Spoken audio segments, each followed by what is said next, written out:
अल्हम्दुलिल्लाह वस्सलातु वस्सलामु अला रसूलिल्लाह। अगर हम अपने इर्द गिर्द मौजूद लोगों से उनके हालात के बारे में, उनके कारोबार वगैरह के बारे में पूछें तो बहुत कम लोग आपको ऐसे मिलेंगे जो आपके पूछने पर ये कहेंगे कि अल्लाह का शुक्र है, वरना अक्सर लोगों की ज़ुबान पर आपको इस तरह के ही अल्फाज मिलेंगे कि भाई आपको पता ही है मुल्क की हालात कैसे हैं, बस कारोबार मंदा ही है, बस जी गुजारा ही हो रहा है। इस किस्म के जो नाशुक्री जिनसे झलक रही होती है, ऐसे कलिमात हमें सुनने में मिलते हैं। हालांकि सब कुछ होता है, कारोबार अपना है, घर बार अपना है, बीवी बच्चे ठीक खाते पीते हैं, बच्चे अच्छे स्कूलों में पढ़ते हैं, ज़िंदगी की सारी सहूलियतें मुयस्सर हैं, लेकिन ज़ुबान पर फिर भी शिकवा है कि बस जी मंदा है, बस गुजारा हो रहा है।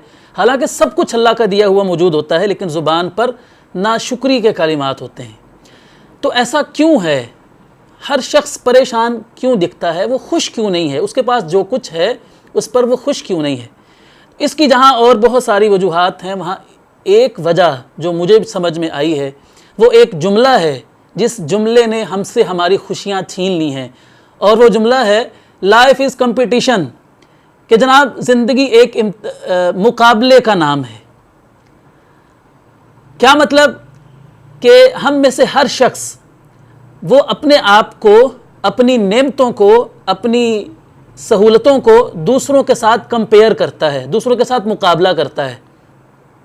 देखिए, मेरे पास 20,000 रुपये का मोबाइल है, मेरी सारी ज़रूरतें उससे पूरी हो रही हैं, मुझे जो जो मेरे मोबाइल में चाहिए वो मेरी ज़रूरत को पूरा कर रहा है। तो लेकिन मैं फिर भी खुश नहीं हूँ। क्यों? मैं दूसरे के हाथ में 1,00,000 रुपये वाला मोबाइल देखता हूँ तो ललचाई हुई नज़रों से देखता हूँ और ख्वाहिश करता हूँ कि काश मेरे पास भी ये मोबाइल हो। मेरी गाड़ी मेरी ज़रूरत को पूरा कर रही है, लेकिन मैं अपने से अच्छी वाली गाड़ी को देखूँगा कि फ़लाँ शख्स के पास, मेरे कुलीग के पास तो फ़लाँ गाड़ी है, तो मेरे पास ये क्यों नहीं है।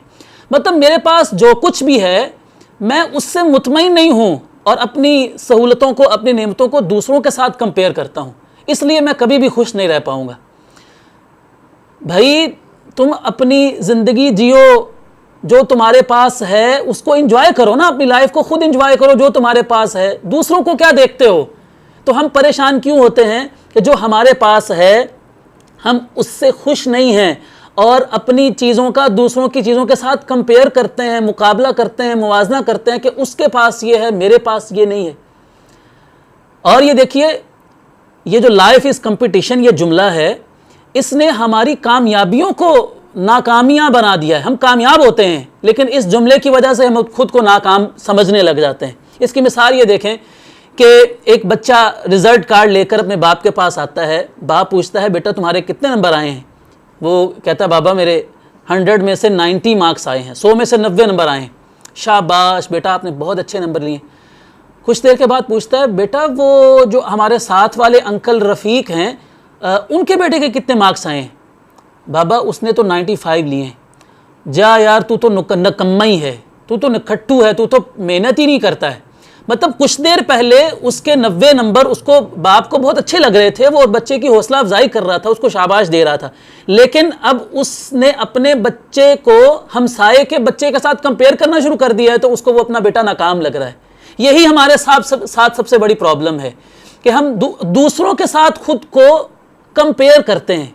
हमने 90 नंबर लेकर पास हो गए हैं, लेकिन हम खुश नहीं हैं इसलिए कि दूसरे ने 95 नंबर क्यों लिए हैं। भाई, लाइफ इज़ कंपटीशन, ये किसने कहा है कि लाइफ कंपटीशन है? अच्छा देखिए, जो भी मुकाबला दुनिया में होता है उसकी कोई अनाउंसमेंट होती है, तो मुझे बताइए कि लाइफ इज़ कंपटीशन, इस कंपटीशन को अनाउंस किसने किया है? और फिर अगर लाइफ कंपटीशन है तो जो इस लाइफ में जीतने वाला है उसको इनाम क्या मिलेगा और कौन देगा इनाम? अगर ज़िंदगी एक मुकाबला है, लाइफ एक कंपटीशन है, तो इस कंपटीशन में जो जीतेगा उसको क्या मिलेगा और कौन देगा इनाम? तो इसलिए इस जुमले को, अगर आप खुश रहना चाहते हैं ना, अपनी ज़िंदगी को जीना चाहते हैं, एंजॉय करना चाहते हैं अपनी लाइफ को, तो अल्लाह के लिए ये जो लाइफ इज़ कंपटीशन, ये जो जुमला है ना, इसको अपनी ज़िंदगियों से निकाल दीजिए। जो कुछ अल्लाह ने आपको दिया है, अगर आप उस पर खुश हो जाएं, तो हदीस का मफ़हूम है कि वर्द बिमा कसम अल्लाहु लक तकुन अगनन नास, कि अगर तुम्हें अल्लाह ने जो कुछ अता किया है, अगर तुम उस पर खुश हो जाओ, राज़ी हो जाओ, तो तुम दुनिया के सबसे अमीर आदमी बन सकते हो। और एक हदीस में नबी अलैहिस्सलाम ने फरमाया कि तुम अपने से नीचे वालों की तरफ देखो, अपने से ऊपर वालों की तरफ ना देखो। मैंने मोबाइल की मिसाल दी, अगर आपके पास 20,000 का मोबाइल है तो आप उस शख्स के बारे में सोचिए कि जिसके पास मोबाइल है ही नहीं, या है और वो आपसे भी सस्ता वाला है, वो उसमें गुजारा कर रहा है। तो आप अपने से ऊपर वाले की तरफ ना देखिए, अपने से नीचे वालों की तरफ जब देखेंगे तो आपके दिल में उस नेमत की, उस सहूलत की कदर पैदा होगी और आप अल्लाह ताला का शुक्र अदा करेंगे। लेकिन अगर आप अपने ऊपर देखेंगे तो आप हमेशा शिकायत ही करते रहेंगे, आपकी ज़ुबान पर हमेशा शिकवा रहेगा, कभी अल्लाह का शिकवा, कभी लोगों का शिकवा, कभी हुकूमत का शिकवा, कभी महंगाई का शिकवा, कभी फलां चीज़ का शिकवा, कभी फलां चीज़ का शिकवा। आप कभी भी खुश नहीं होंगे। और अगर आप अपने से नीचे वालों की तरफ देखेंगे तो आप एक खुश ज़िंदगी गुजार सकेंगे।